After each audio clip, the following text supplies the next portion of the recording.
burgerlike opstand in Zimbabwe neem toe en so ook die druk op president Robert Mugabe om omvattend daarop te reageer.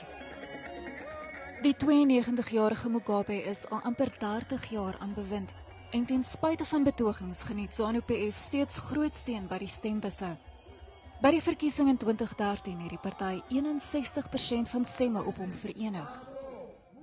Ontleeders in Zimbabwe sê die jongste oproer gaan nie oor partypolitiek nie, maar oor die brood- en botterkwessies wat alle Zimbabweërs raak. In as much as the ruling party has got a wider and bigger support base, if it's poverty, it affects us both whether it belongs to ZANU-PF or not. If it's corruption, it is affecting us both.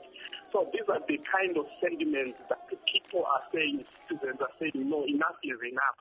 We are not politicking, we are not seeking political power, but we are simply trying for change. Minstens een ontleder glo die tyd is ryp vir Mugabe om sy pos te ontruim.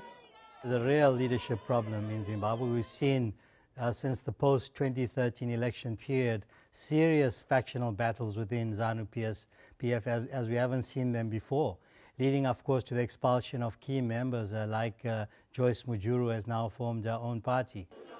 Maar tot dan gaan die betogings waarskynlik voortduur. I think you're going to see this kind of activity intensifying. I don't think it's going to go away. Of course, it's very difficult to sustain, as people in the informal sector know.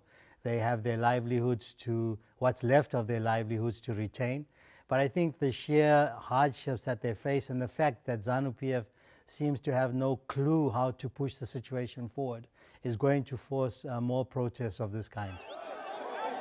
Die leier van die mees onlangse betogings, pastoor Evan Mawariri, het intussen gevra vir hernieude betogings teen die regering.